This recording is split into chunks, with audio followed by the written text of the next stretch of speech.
पूर्णस्य पूर्णमादाय पूर्णमेवावशिष्यते। ॐ शान्ति शान्ति शान्तिः।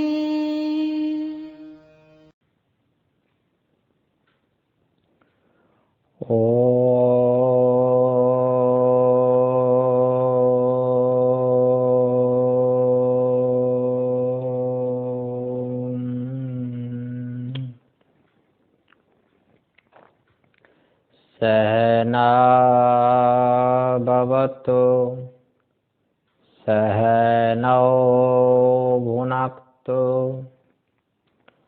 सह वीर्यं करवावहै तेजस्विनावधीतमस्तु मा विद्विषावहै। ॐ शान्तिः शान्तिः शान्तिः।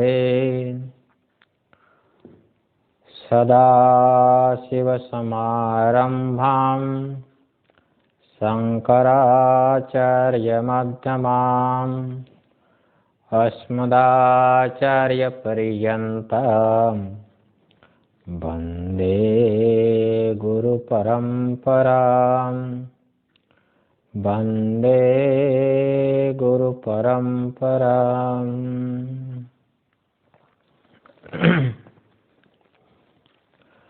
भगवान सच्चिदानंद स्वरूप विश्वनाथ जी की कृपा से महापुरुष की वहत की कृपा से हम लोग कठोपनिषद के अंतिम वल्ली चतुर्दश मंत्र 14वां मंत्र के ऊपर विचार कर रहे हैं।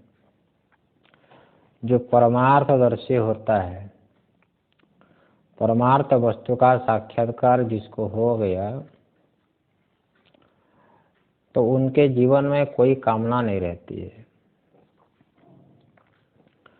जन्म मरण का अभाव हो जाता है, जन्म मरण समाप्त हो जाता है। इसी बात का यहाँ पर विचार हो रहा है। यदा सर्वे प्रमुच्यन्ते कामा येष हृदि स्थिताः अथ मर्त्यो मृतो भवति अत्र ब्रह्म समश्नुते। तो कहते हैं कि कामना हो जाती है। कामना, ये कामना बुद्धि में रहती है।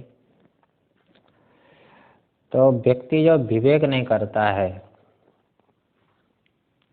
क्या नित्य है क्या अनित्य है, तो जो विवेक नहीं करता है, अविवेकी व्यक्ति को कामना होती है। जिसको आगे कुछ दिखता ही नहीं है, यही सब कुछ है, उसको तो बालक भी कहा गया पहले। पराच कामन अनुयंति वाला न संपराय प्रतिभाति बालम प्रमाद्यंतम वित्त मोहेन मूढ़म, है ना, प्रथम अध्याय से कहा गया। तो जिसके अंदर विचार नहीं है, विवेक नहीं है, है ना, उसको संस्कृत में बालक बोलते हैं, बालक। तो सीधे मूर्ख नहीं कहा जाता उसको, क्योंकि यह देव भाषा है, देवनागरी भाषा है। देवनागरी भाषा में शब्दकोश में गाली है ही नहीं। इतनी हमारी संस्कृत भाषा सौम्य भाषा है। किसी को गाली देना है तो प्रेम से देना पड़ता है। देवानाम प्रियः ऐसे बोला जाता है।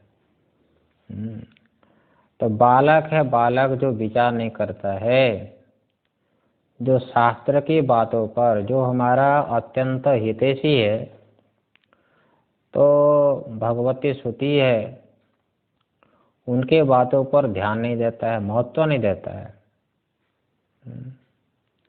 जो प्रिय है, जो मन को अच्छा लगता है उसी के पीछे लगा रहता है। तो इस लोक से भी कोई परलोक है, स्वर्गलोक है, ब्रह्मलोक है, परमात्मा की बातें छोड़ ही दीजिए, उस बात पर विश्वास नहीं करता है। तो उनको पहले कहा था न संप्रायः प्रतिभाति बालम, ऐसा कहा था। केवल यही लोग दिखता है। यावत् जीवम सुखम जीवे दृढ़ं कृत्वा घृतं पिबेत् भस्मीभूतस्य देहस्य कुतः पुनरागमनम। तो यही व्यवहार हम देखते हैं। तो कोई मान लीजिए सुबह से शाम तक काम करता है, भाई क्यों काम करते हो, तो क्या वो उत्तर देता है, अरे भी काम नहीं करेंगे तो खाएंगे कैसे। अरे कोई खाता है मान लीजिए, तो क्यों खाते हो, अरे खाएंगे नहीं तो काम कैसे करेंगे। बस यही चलता है। कुर्वते कर्म भोगाय कर्म कर्तुं च भुंजते। यही लोग उनको दिखता है, परलोक कुछ दिखता ही नहीं है। क्या सत्य है, क्या मिथ्या है, क्या नित्य है, क्या अनित्य, उनको तो दिखता ही नहीं। आगे की बात को जानता ही नहीं है। ये शरीर छूट जाता है, ये शरीर तो चिता पर पड़ा है, कुछ काल के बाद इसका नाश होना ही है। सबका शरीर तो जाएगा ही जाएगा। तो जो आगे की बात ना सोचे, केवल शरीर संबंधी भोग का ही सोचे, तो उसको क्या कहेगा, मूर्ख ही कहा जाएगा, बालक ही कहा जाएगा। तो कामना कैसे हो जा रही है विवेक अविवेकी में। सारा संसार तो छोटा छूटेगा ही। आगे हमको कहाँ जाना है, आत्मज्ञान प्राप्त नहीं होगा तो क्या हमारा होगा। ये कौन सी संपत्ति है, कौन सा संबंध काम में आएगा। ये विचार जो है, विचार में नहीं आता, विवेक कहाँ से होगा। विचार जब तक आप नहीं करोगे ना, तो विवेक आपको होने वाला नहीं है। इसलिए जो अविवेकी है ना, वही जीवन के वास्तविक महत्व को समझता नहीं हो, वो प्रमाद करता है। उसको उपदेश कर भी दिया तो उनके जीवन में प्रमाद ही प्रमाद होता है। तो मनुष्य जीवन में परलोक के विषय में क्या करेगा वो विचार, आत्मा क्या है, अनात्मा क्या है। तो ये विवेक उनको नहीं होता है। इसलिए जो निष्काम भाव से कर्म कर लिया पहले, जिसका चित्त शुद्ध हो गया, वही आत्मा अनात्मा का विवेक, नित्य अनित्य का विवेक, सत्य मिथ्या का विवेक कर सकता है। अर्थात वही हंस बन सकता है। देखते तो समान है, हंस भी समान दिखता है और बगुला भी समान दिखता है। हंसो हंसा श्वेत बको बकः श्वेत को भेदो हंस बकयो हो नीरक्षीर विवेके तु हंसो हंसः बको बक। बगुला भी सफेद दिखता है, हंस भी सफेद दिखता है। इसी प्रकार से ज्ञानी भी जैसा व्यवहार करता है, अज्ञानी भी ऐसा व्यवहार कर रहा है, कोई अंतर तो है नहीं।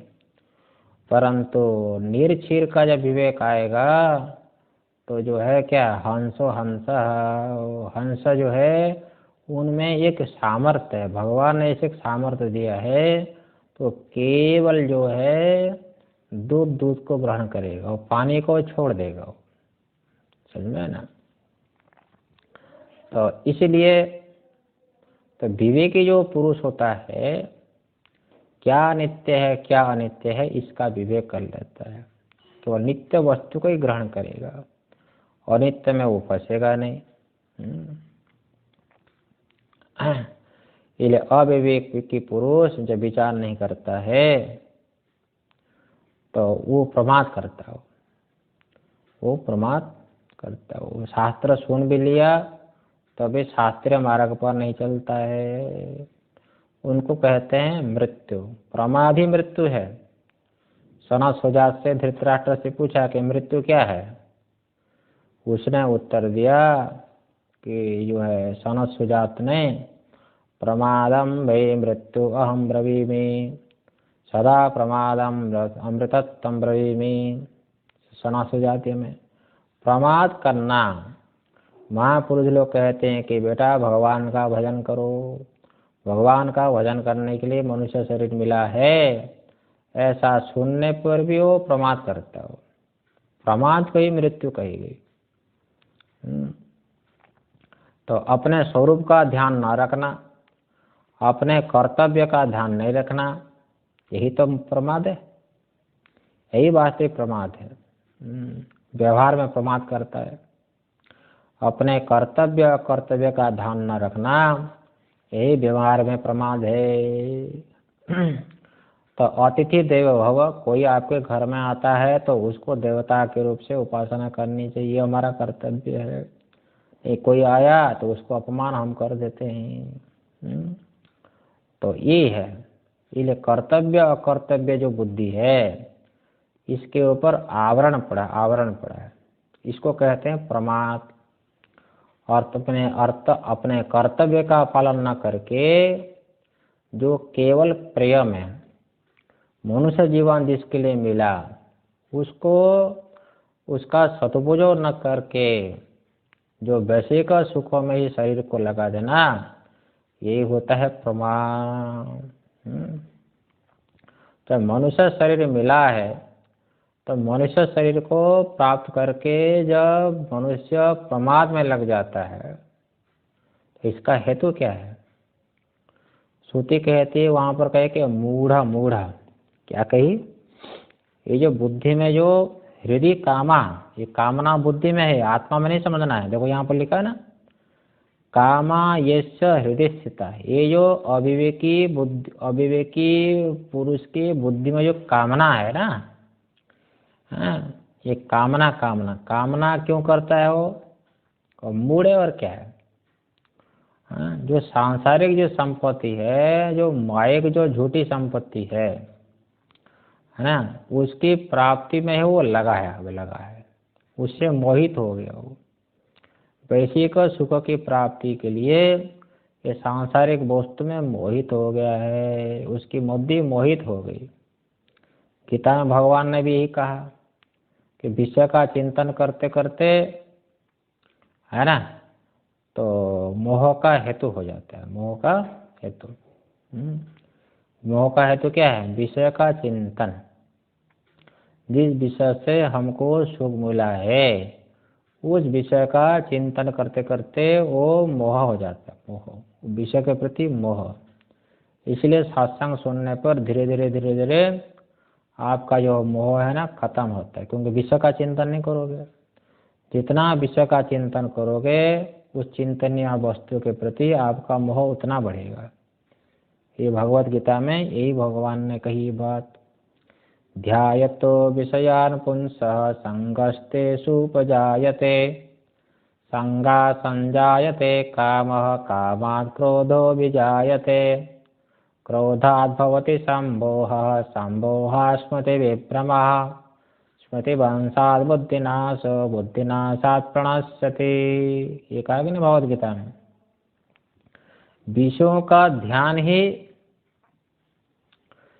सम्मोह का हेतु है, वहां पर कहा है कि नहीं? बुद्धिनाश का हेतु बन जाता है ना। इसी बात को कठोपनिषद में कहे कि वित्त मोहेन मूढ़म, है कि नहीं? पूर्व में क्या वित्त मोहेन मूढ़म।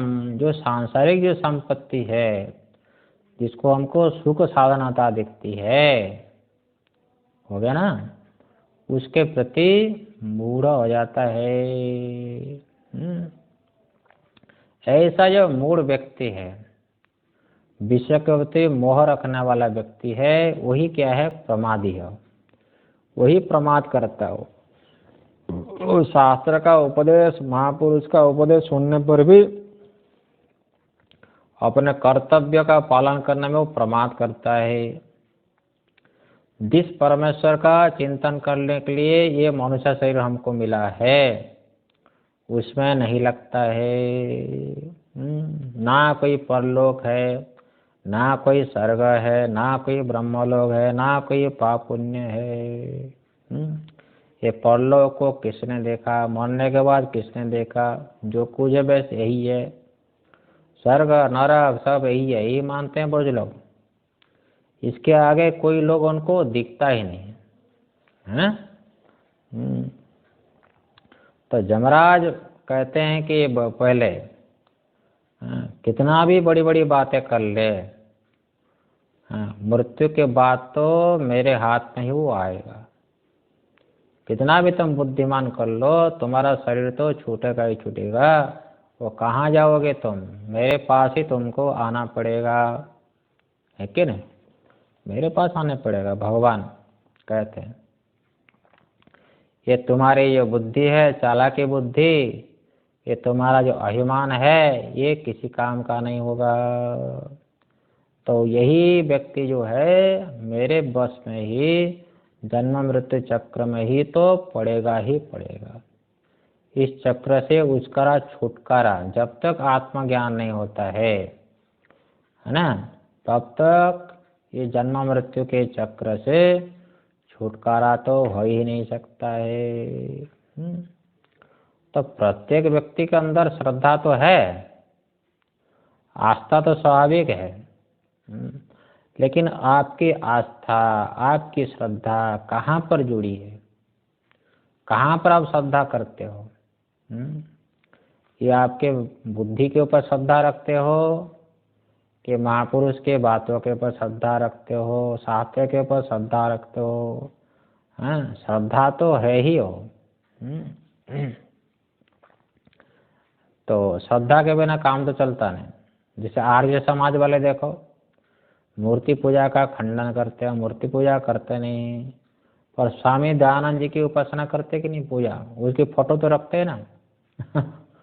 तो फोटो रखते हैं और मूर्ति, तो क्या अंतर है बताओ? मूर्ति पूजा तुम नहीं करते हो, फिर आचार्य जी की फोटो कैसे रखते हो, दयानंद सरस्वती की फोटो कैसे रखते हो? तो किसी की आस्था, तो जैसे कोई आजकल जो है लेनिन है, लेनिन कम्युनिस्ट वाले, तो उसमें आस्था रखते हैं। देखो कोई है जो मार्क्स है ना, भले ही धर्म का खंडन करते हो, नहीं, आस्था तो आपकी, श्रद्धा तो कहीं ना कहीं आपकी होती है। तो इसी को लेकर मूर्ति पूजा है। आप सूर्य को अर्घ्य देते हैं, हाँ, तो लोग आपकी बड़ी हंसी उड़ाते, अरे सूर्य को अर्घ्य दे, सूर्य को क्या मिलेगा, वो जो है 9 करोड़ मील पर है वो सूर्य, तुम्हारा जल कैसे पहुंचेगा?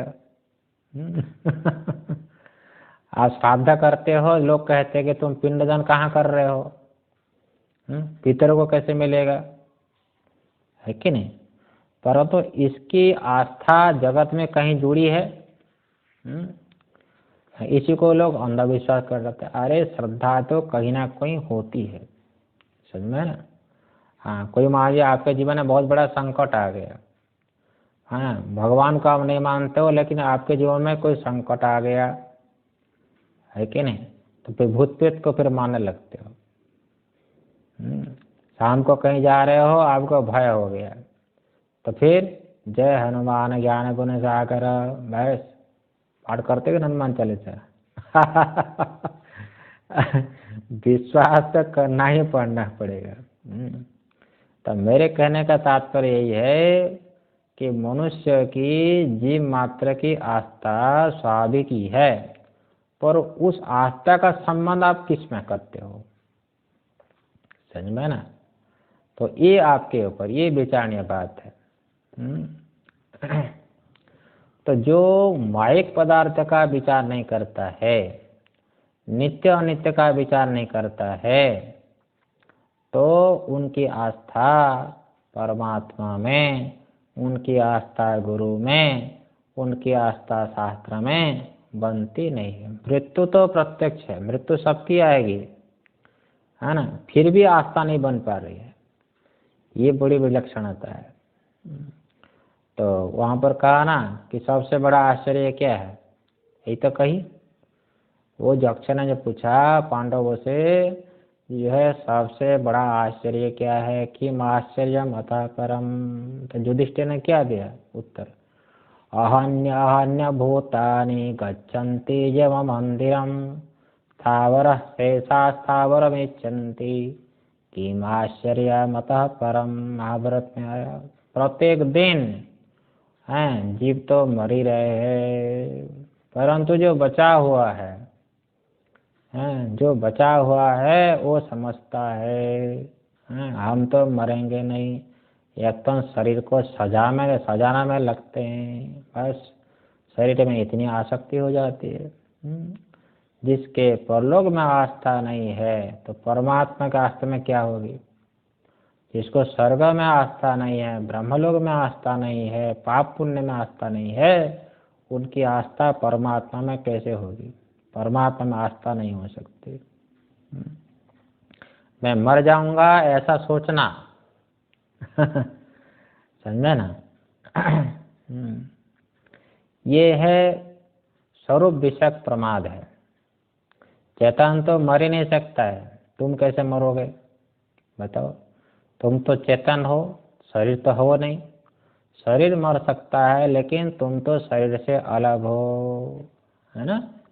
तो शरीर को अपना स्वरूप मानते ही मैं मर जाऊंगा, मेरा जन्म हुआ है, मेरी मृत्यु हो जाएगी, ये मानते हो। गीता कहती है नैनाम छिन्दन्ति शस्त्राणि नैनाम दहति पावकः न चैनाम क्लेदयन्त्यापो न शोषयति मारुतः अच्छेद्योऽयमदाह्योऽयमक्लद्यो स्वस्य एव च नित्य सर्वगतस्थाणो रचलोऽयं सनातनः। देखो वो कहता है कि तुम शरीर नहीं हो, तुम तो शरीर से अलग हो, है कि नहीं।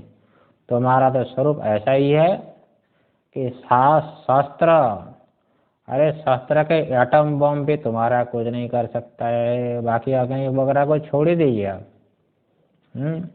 लेकिन जब आप विचार नहीं करते हो, तुम नित्य निर्विकार व्यापक सनातन स्वरूप हो, अपन इस स्वरूप को भूल करके जो नवीन शरीर के साथ आप तादात्म्य कर लेते हो, यही हो गया प्रमाद।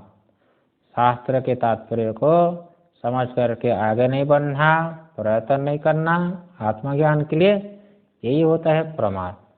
जब प्रमाद हो जाता है तो क्या नित्य है क्या अनित्य समझने का आप प्रयास नहीं करते हो, तब फिर जो है कामना हो जाती है, बुद्धि में कामना और बढ़ जाती है भाई। तो व्यवहार तो करना है, व्यवहार करना है साथ, लेकिन शास्त्रीय मार्ग के आधार पर व्यवहार करना। वैदिक परंपरा में जब ब्रह्मचारी अष्टवर्षम ब्राह्मण उपनीत, जब ब्रह्मचारी बना दिया जाता है, गुरुकुल के पढ़ करके लौटता है वो, वहाँ पर समावर्तन संस्कार होता है। तो उस समय आचार्य कहता है समावर्तन, गृहस्थ जीवन में आने से पहले ब्रह्मचारी को समावर्तन संस्कार कराया जाता है, और उसमें कहा जाता है कि तुम जीवन में कभी प्रमाद नहीं करना। बड़ा सुंदर उपदेश करते हैं।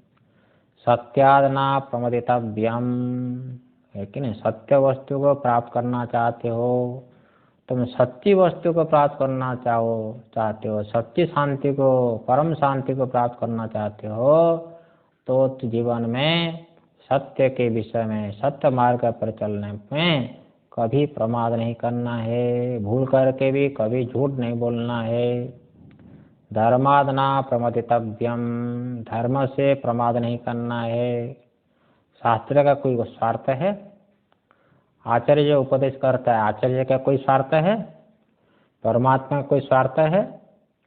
ये तो तुम्हारे हित के लिए शास्त्र बोलता है, ये तुम्हारे हित के लिए संत महापुरुष उपदेश करते हैं, है कि नहीं।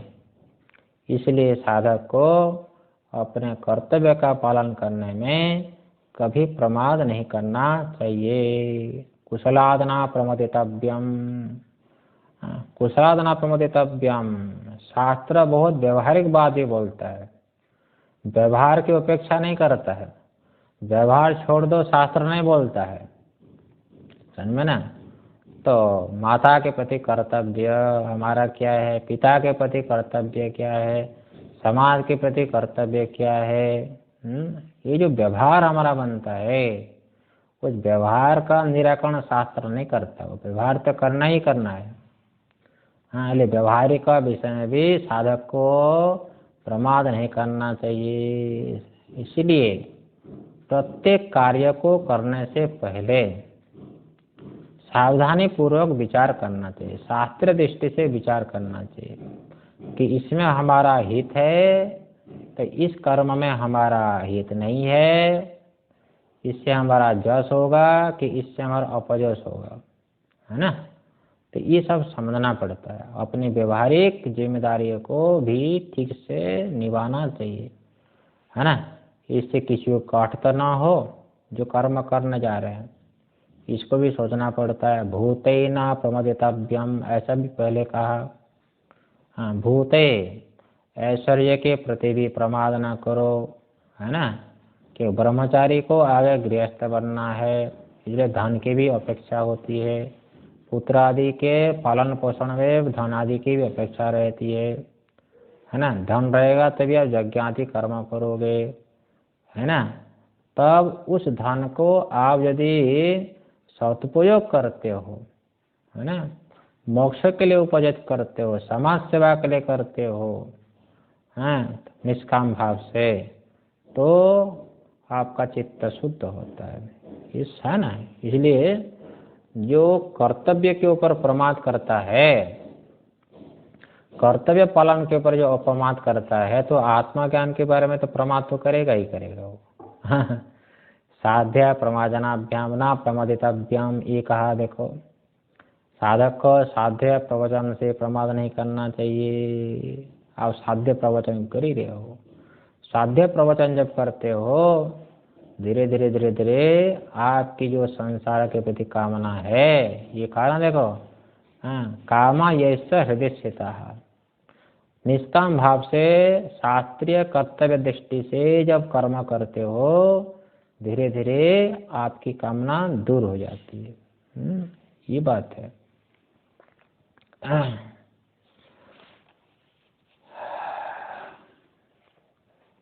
इसलिए तो मनुष्य जीवन को एक एक क्षण बड़ा मूल्यवान होता है, इसलिए प्रत्येक क्षण को, अमूल्य क्षण को सदुपयोग में कराना चाहिए। अच्छा भाई,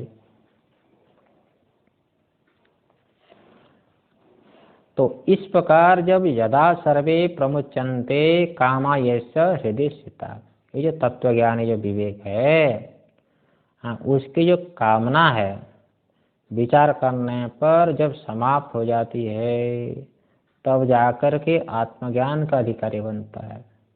पुत्रे शणायाश्च, लोके शणायाश्च, वित्त शणायाश्च अतवित्त, कोई भी मोक्ष से अतिरिक्त कोई भी जीवन में कामना यदि ना हो, है ना, तब जाकर के आत्मज्ञान को प्राप्त करता है। ये बात कह रहे हैं, देखो। तो अथा मर्त्यो अमृत भवति, तो ज्ञान होने से पहले क्या मान रहा था, मेरी मृत्यु हो जाएगी। शरीर में अभ्यास करके अपने को मान रहा था कि मेरी मृत्यु हो जाएगी, है ना। तो पूर्व अविद्या अवस्था की दृष्टि से अज्ञानी अपने को मर्त्य मानता है, इसलिए श्रुति बोलते अथा मर्त्य। अब क्या हो गया आत्मज्ञान से, अमृत भवति, वो अमृत स्वरूप ही हो जाएगा, वो अमृत स्वरूप ही हो जाता है। और ज्ञान हो गया तो ज्ञान होते ही क्या हो जाता है, अमृत भवति, मतलब मृत्यु से रहित हो जाएगा, है ना, मृत्यु से रहित हो जाएगा। मृत्यु क्या है नारुण, देखो भाष्यकार लिखते हैं यहाँ पर, अविद्या काम कर्म लक्षणस्य मृत्यु, यही मृत्यु है भैया। जो विचार न करने पर जो स्वरूप का ज्ञान नहीं हो रहा है, अविद्या है। अपना स्वरूप क्या है, अपना स्वरूप तो सच्चित आनंद स्वरूप है, उसको नहीं जानना, इसको बोलते हैं अविद्या। ये मूला विद्या है। निर्विशेष ब्रह्म को विषय करने वाला जो अज्ञान है, उसको कहते हैं अविद्या। अविद्या, और अविद्या से ही कामना हो जाती है। पुत्रेषणा, वित्तेषणा, लोकेषणा। ये लोकेषणा बड़ी खतरनाक होती है। बड़े बड़े जो है विवेकी पुरुष, बड़े बड़े विद्वान को भी ऐसा हो जाती है। बड़े बड़े जोगी को भी ऐसा हो जाती है। धन छोड़ता है, धन का त्याग कर लेता है, समझ में ना। लेकिन जो है मुझे बड़े तपस्वी लोग समझे, मुझे विरक्त समझे, मेरा मान सम्मान समझे। देखो धन नहीं चाहता है, धन भी नहीं चाहता है, पुत्र आदि भी नहीं चाहता है, लेकिन लोकेषणा, मेरा मान सम्मान हो, मुझे लोग बड़े योगी समझे, विद्वान समझे, इसको कहते हैं लोकेषणा, है ना। यही लोकेषणा। लोकेषणा किसी प्रकार की ऐसा नहीं होती। ये लोकेषणा का भी हेतु क्या है? अविद्या। तो विचार जब कर लिया, हमारा लक्ष्य तो केवल मोक्ष है कि नहीं। इस प्रकार जब ज्ञान हो जाएगा ना, तो जो स्थूल कामना है, स्थूल कामना समाप्त हो जाती है। और अपरोक्ष साक्षात्कार जब हो गया तो सूक्ष्म कामना भी समाप्त हो जाती है। तो कामना से ही कर्म होता है, चाहे शास्त्रीय कर्म हो चाहे अशास्त्रीय कर्म हो। ये सब मूल, इसका मूल कौन है? कामना। कामना, इसलिए अविद्या काम कर्म रूपी जो मृत्यु है, इसका ज्ञान से नाश हो जाता है। नाश जब हो जाता है, ज्ञानी अमृत स्वरूप हो जाता है। अपना स्वरूप तो अमृत है ही हो, अमृत है ही हो। और ऐसा आत्मज्ञान यदि इस शरीर में हो गया तो कहीं ज्ञानी को उत्क्रमण नहीं करता है। तो इसी जन्म में ही वो मुक्त हो जाए, विदेह मुक्त हो जाए। अत्र ब्रह्म समअश्नुते, इसी मनुष्य शरीर में ही वो ज्ञानी ब्रह्म स्वरूप हो जाता है। उसके जीवन में कोई स्पृहा नहीं। आप तो कामस्य का स्पृहा है। और कामना आदि न होने से पुनर्जन्म का हेतु कामना आदि है, पुनर्जन्म का हेतु कामना आदि न होने से इसी में ही मुक्त हो जाता है। ज्ञानी के प्राणादि का उत्क्रमण नहीं होता है। न तस्य प्राणाः उत्क्रामन्ते। और ज्ञानी अपने स्वरूप में विद्या मुक्त में वो स्थित हो गया। यही आत्मा का स्वरूप है वो। अच्छा, ये विचार हो गया।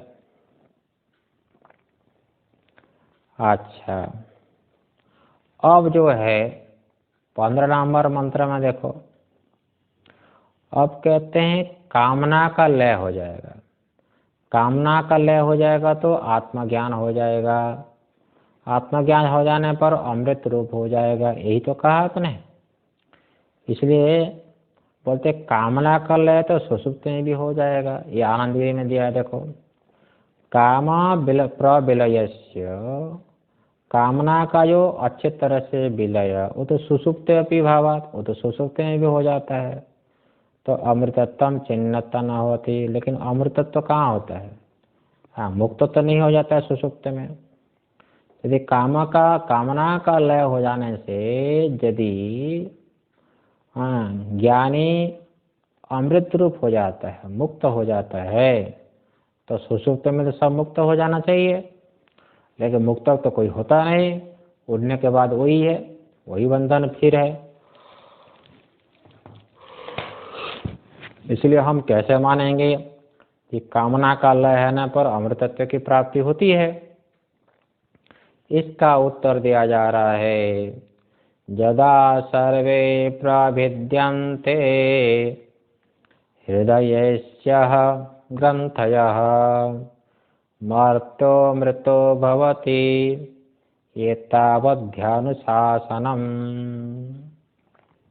तो कहते हैं ये इतना ही वेदांत का उपदेश है, इससे अतिरिक्त कोई अधिक उपदेश नहीं थी। ब्रह्मात्मिक के जो ज्ञान हो जाए तो ये जो आपके जो ग्रंथि है, हृदय ग्रंथि में जो अध्यास है, अध्यास जो है ये अध्यास का नाश हो जाएगा और ब्रह्म भाव की प्राप्ति हो जाएगी। बस इतना ही वेदांत का उपदेश है। ये बोलते हैं ग्रंथि। ये ग्रंथि क्या है मालूम है? ग्रंथि है अध्यास। ये दोनों में बड़ी प्रीति होती है। गोस्वामी जी बोलते हैं जैसे दूध और जल में इतनी प्रीति हो जाती है ना, क्योंकि जो है वो दूध का भाव जितना है, दूध मान लीजिए 50 किलो है तो जल भी 50 किलो में जो है वो बिक जाता है कि नहीं बिकता है? हाँ, तो ये जो ग्रंथि है, तो वो गोस्वामी जी कहते हैं जड़ा चेतना ही ग्रंथि परिगई यद्यपि मृषा छूटत कठिनाई। ये जो अध्यास है, आत्मा अनात्मा का अध्यास है तो मिथ्या है, अविद्या भी मिथ्या है, अविद्या से होने वाला ये अध्यास मिथ्या है, परंतु इतना वो कठोर हो गया है कि वो छूटता ही नहीं है। वो समझ में ना, बड़ा कठिन है। आप जानते हो हम तो नित्य शुद्ध बुद्ध मुक्त है, फिर भी देखो अहम बोलने से 3.5 हाथ का शरीर हो जाता है। ये जीव ने ये जड़ जो शरीर आदि है, मन बुद्धि इंद्रियां है, इसके तो अपने को एक मान लिया भाई। तो एक जब मान लिया, उनको कितना भी कह लो तुम शुद्ध हो बुद्ध हो मुक्त हो, वो मानता ही नहीं हो। अपने को मनुष्य मान रहा है। तो शास्त्र कर्म हो रहा है तो अपने को जो है पुण्यात्मा मान रहा है, और शास्त्र कर्म हो गया तो अपने को पापी मान रहा है। तो अपने को जो है पापी मान रहा है, अपने को पुण्यात्मा मान रहा है, तो वो कहाँ मानेगा वो मैं शुद्ध हूँ बुद्ध हूँ? बड़ा कठिन है।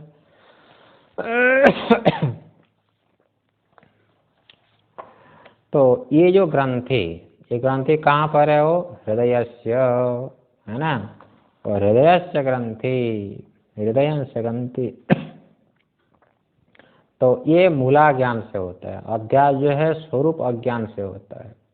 स्वरूप अज्ञान से अनादिकाल से जिस शरीर में जाएगा उसी शरीर में अपना अध्यास कर लेता है। आप अनुभव तो करो, जैसे स्वप्न में जाते हो, देखो हाँ, स्वप्न में जाते हो आप जो हो खाए पिए हो, पेट भरा है, बहुत बढ़िया पेट भरा है, हो बढ़िया से सोए हो और सपना देखने लगे। यहाँ पर सपना देखने लगे और जो है जंगल में भटक गए, आप जंगल में घूमने गए हो और जो है रास्ता भटक गए और रो रहे हो। बताओ, तो जिस समय रो रहे हो कैसे रो रहे हो?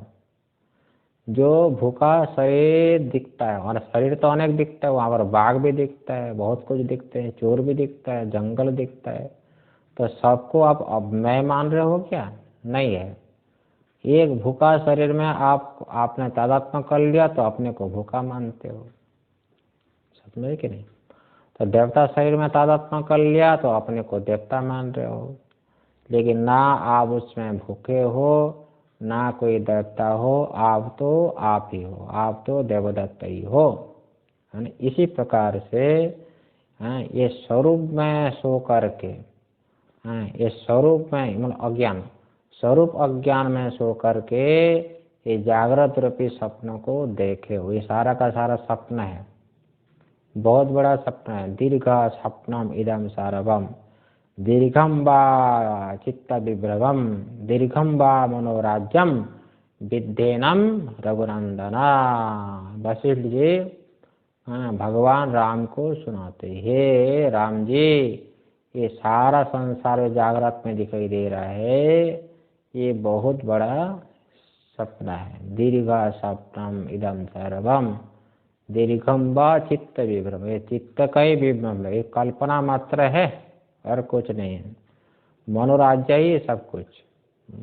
ये मन नहीं तो कोई संसार नहीं। मान लो कि मैं आप लोग सूर्य न हो, तो यदा सर्वे प्रभिद्यन्ते, है ना, लेकिन हृदयस्य ग्रंथया प्रभिद्यन्ते, हैं, जब हृदय की ग्रंथि जो मूला ज्ञान से हो रही है, इसकी जब निवृत्ति हो जाएगी, बस यहाँ पर भाष्य कर दे दिया ग्रंथि क्या है।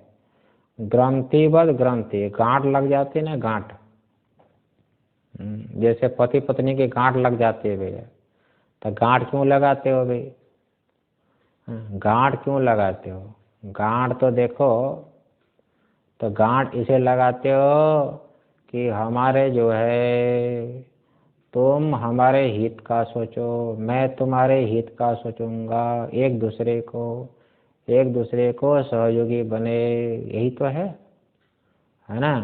तो इसी को अपने सुख की प्राप्ति के लिए, दाम्पत्य सुख की प्राप्ति के लिए, है ना, तो शरीर निर्वाह करने के लिए, है ना, ऐसे तो केवल सुख के लिए नहीं है, इस दाम्पत्य जीवन के माध्यम से हमारा परमार्थ मार्ग में चलना, ये उद्देश्य है, ये उद्देश्य, इसलिए संस्कार कहा गया, है ना।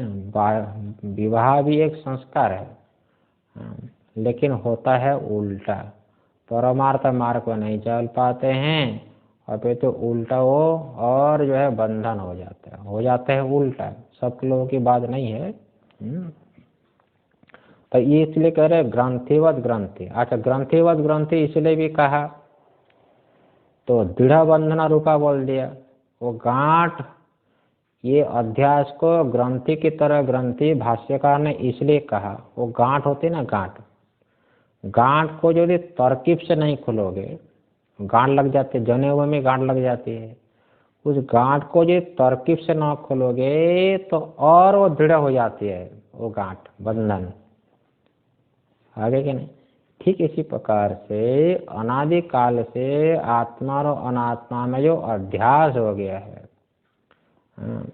इसको ये तरकीब से खोलना चाहोगे तब तो धीरे धीरे धीरे धीरे वो गांठ हल्की हो जाएगी। वो तरकीब क्या है, महापुरुष लोग बताते हैं, विवेक करना पड़ता है। शास्त्रीय पद्धति से शास्त्र विचार जब करोगे, क्या आत्मा है, क्या अनात्मा है, क्या नित्य है, क्या अनित्य है, ये दोनों के स्वरूप को समझो, अनात्मा के स्वरूप को समझो, आत्मा के स्वरूप को समझो। समझ करके जब विचार करोगे, दीर्घ दृश्य का भी विचार करोगे, आत्मा अनात्मा का विचार करोगे, तो ये ग्रंथि जो है गांठ, ये धीरे धीरे वो कम हो जाएगी, कमजोर पड़ जाएगी, समझ में ना।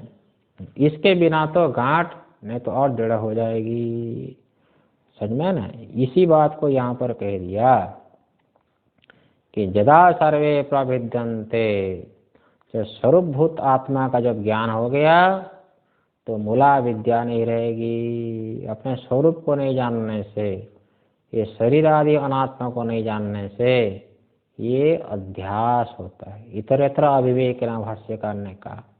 हाँ, दोनों में परस्पर के स्वरूप के भेद का ज्ञान यदि न हो जाए, हाँ, न हो, तब जाकर अध्यास होती है।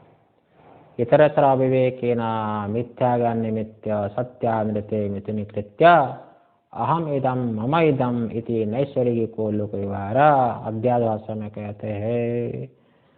परंतु विवेक हो जाने पर ये ग्रंथि प्रभिद्यन्ते, ये गांठ जो है ना वो नष्ट हो जाती है।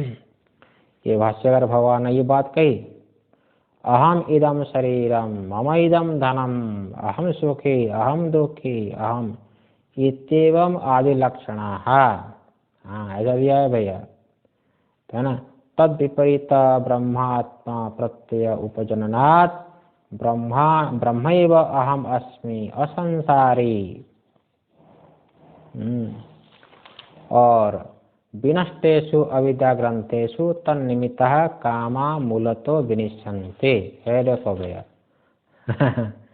बोलते हैं कि जो है कि काम जो होता है, कामना, ये जो है ना, तन्निमित्तः, ये अध्यास के निमित्त से, अध्यास के निमित्त से कामना होती है।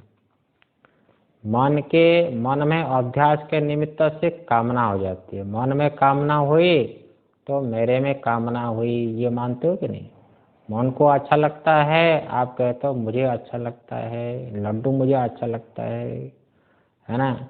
मिर्ची खाना अच्छा नहीं लगता है तो कहते हैं मुझे अच्छा नहीं लगता है।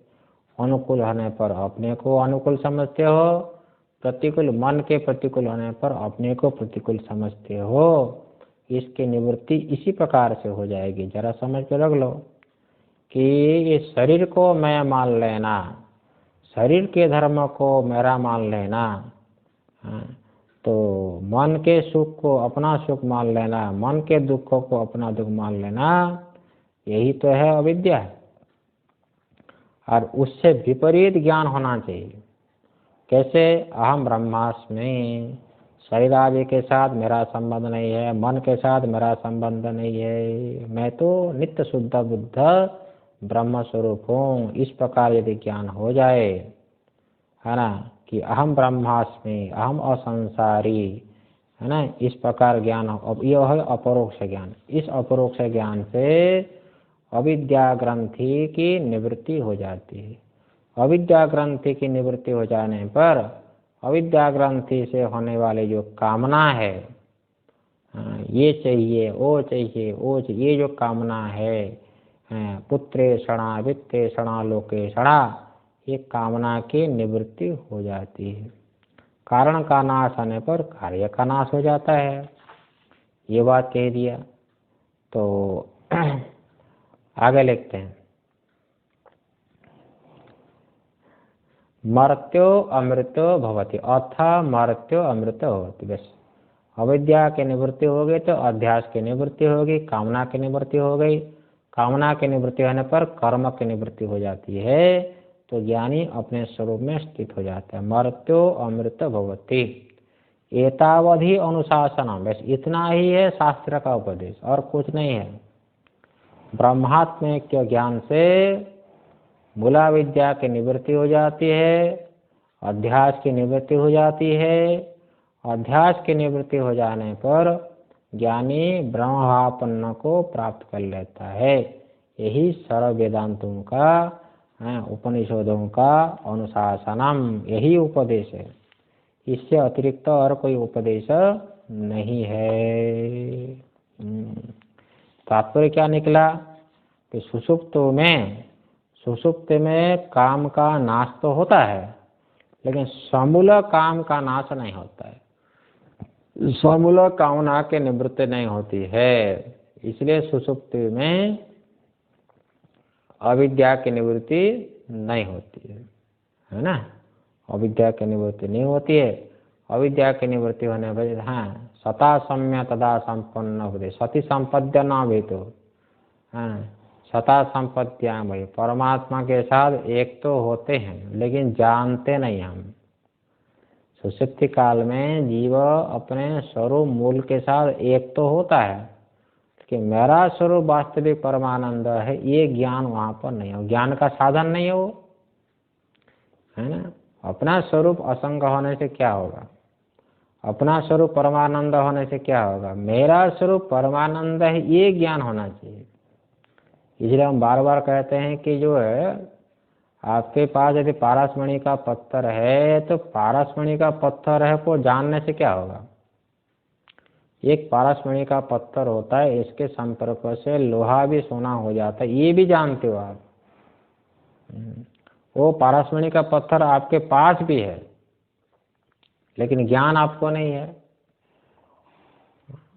और सोना यदि खरीदना है तो आपको दुकान में जाना पड़ेगा, वो खरीदना पड़ेगा आपको, परंतु आपकी दरिद्रता वो कभी जाएगी नहीं। उस पारसमणि का पत्थर से आप व्यवहार भी करते हो, देखते भी हो, रोज देख ही रहे हो पारसमणि का पत्थर को, और उस पारसमणि का पत्थर से अब चटनी पीसते रह जाओगे, लेकिन सुवर्ण की दरिद्रता तो कभी जाएगी नहीं। इसी प्रकार से आत्मा असंग है, ये जानते हो, आत्मा नित्य शुद्ध बुद्ध है, ये जानते हो, लेकिन मेरा स्वरूप आनंद रूप है, ये अभी तक ज्ञान नहीं हुआ है। यदि मेरा स्वरूप परमानंद ही है, ये ज्ञान यदि हो जाता तो आप विषय की ओर न दौड़ते, लेकिन विषय की ओर दौड़ते हो, इसका मतलब अपने स्वरूप का आनंद का भान नहीं है। हाँ, दूसरी बात यहाँ पर ये समझ लो कि आत्मा के आनंद रूपता ज्ञान तो होता है, लेकिन सामान्य रूप से ज्ञान होता है, विशेष रूप से ज्ञान नहीं होता है। ये पंचदशी में विचार आया है। आत्मा के स्वरूप आनंद का यदि कुछ भी भान ना होता हो तो आनंद अपने स्वरूप में प्रीति ना होती, हाँ, अपने स्वरूप में प्रेम ना होता। तो विचार कर लो, सबसे आप प्रेम किससे करते हो? किससे करते हो? यही तो कहा जा गया बोल के ना, आत्मनस्त काम आया पति विभवती पति प्रिय होती। सबसे प्रिय तो आत्मा ही होता है। पत्नी प्रेम करती है पति से, क्यों? अपने को सुख मिलता है। सुख का साधन होने से पत्नी प्रेम करता है पति से, करती है। अरे पति भी प्रेम करता है पत्नी से, मकान से, पुत्र आदि से, उपलक्षण है। बड़ा विचित्र है देखो संसार। ये संसार ऐसा ही है, जहाँ पर हमको सुख मिलता है उसी से प्रेम होता है। वो भले वो रोता रहे, कोई आपत्ति नहीं। जैसे बालक को देखो, छोटा सा बालक को भी वो पिता जो है अपने गोद में लेता है और अपने मुंह में रगड़ता है, वो दाढ़ी में रगड़ता है। देखो उनको चुभता है ना, और बालक को चुभता है तो बालक रोता रहेगा। इधर बालक रोता रहेगा और ये जो है पिता को बड़ा सुख मिलता रहेगा। ये देखो, ये सुख का साधन हुआ कि नहीं बालक? वो चिमटता है, वो हाथ से पकड़ता है, वो गाल को पकड़ता है, वो माता पकड़ती है, पिता पकड़ता है और बहुत सारे पकड़ते हैं। उनको तो अच्छा नहीं लगता है ना। वो छोटा बच्चा को अच्छा नहीं लगता, वो पीड़ा भी होती है, वो रोता भी है, समझे कि नहीं? लेकिन उससे कोई मतलब नहीं, उनको सुख मिलता है। माता को सुख मिल रहा है, पिता को सुख मिल रहा है। देखो, हाँ, तो अपने को सुख मिलता है। सुख का साधन होने से वहाँ पर प्रेम होता है। विषय में जो प्रेम होता है वो अपने सुख के लिए होता है, इसलिए वहाँ पर क्या हुआ? सातिशय सुख हो गया।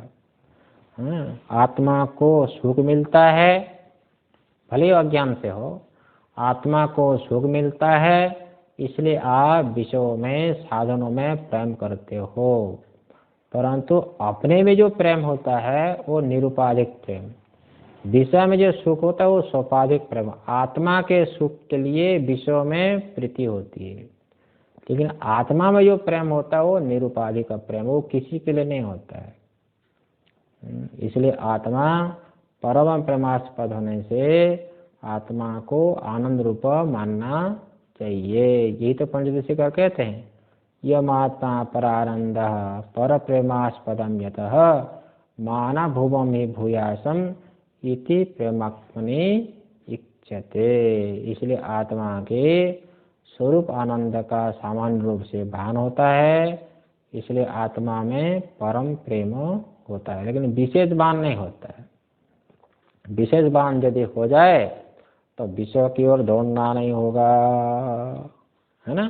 तो सुषुप्ति में जाते हैं तो परमात्मा के साथ एक तो होते हैं, परंतु विशेष भान नहीं होता। ना गुरु है, ना जो है शास्त्र है, ना आपके पास मन है, ना इंद्रिय है, तो ज्ञान कहाँ से होगा वो?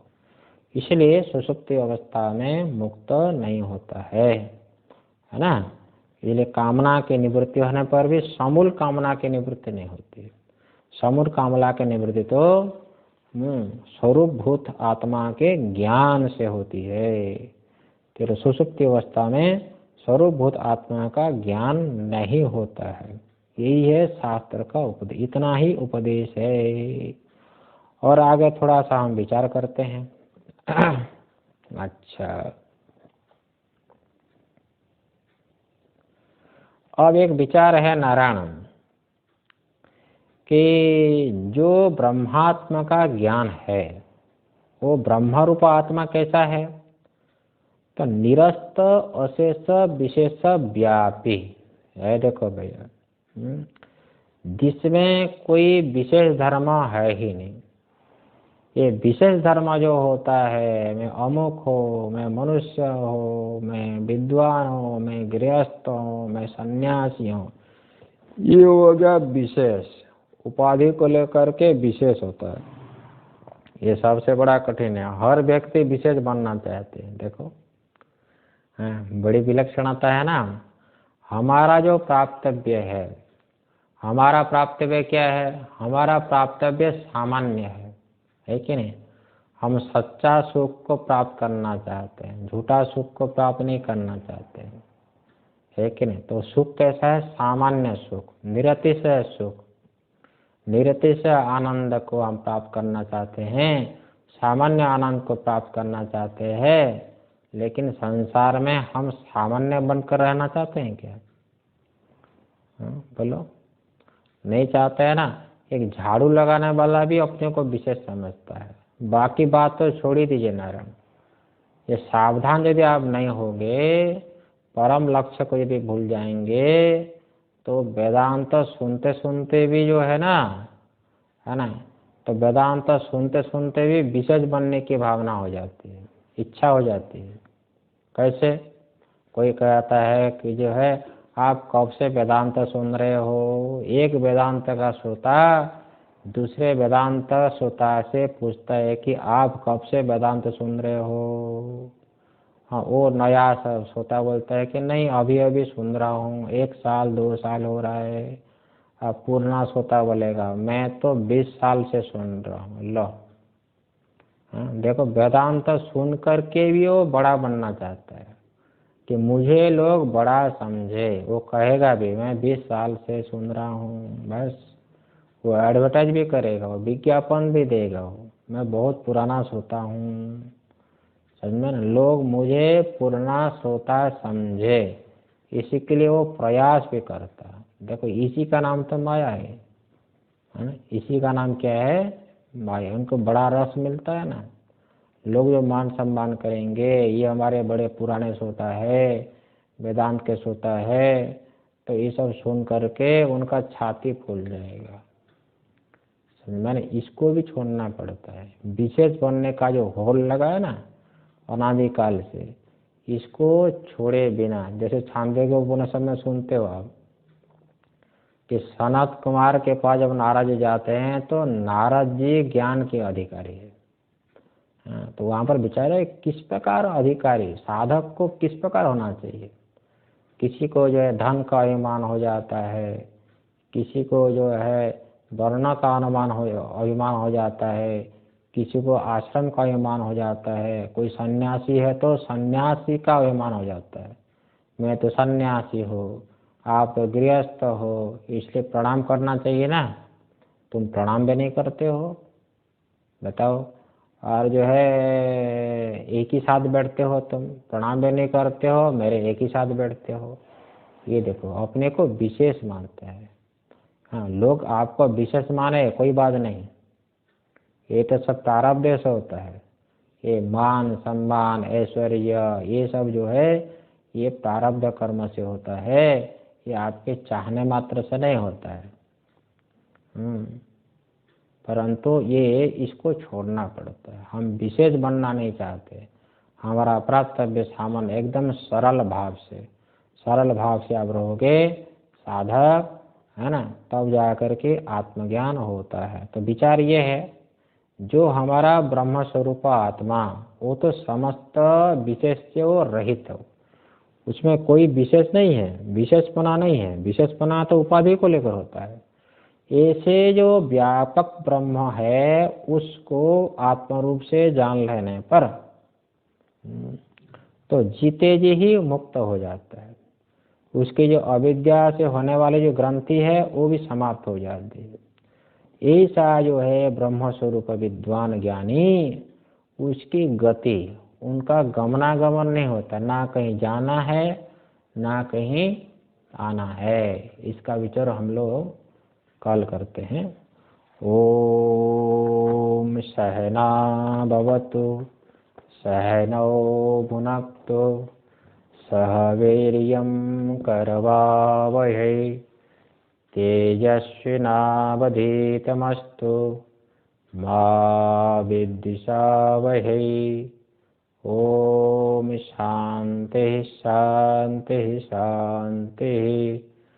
शंकरं शंकराचार्यं केशवं बादरायणं सूत्रभाष्य कृतौ वन्दे भगवन्तौ पुनः पुनः। ईश्वरो गुरुरात्मेति मूर्तिभेदविभागिने व्योमवद्व्याप्तदेहाय दक्षिणामूर्तये नमः। ॐ शान्तिः शान्तिः शान्तिः।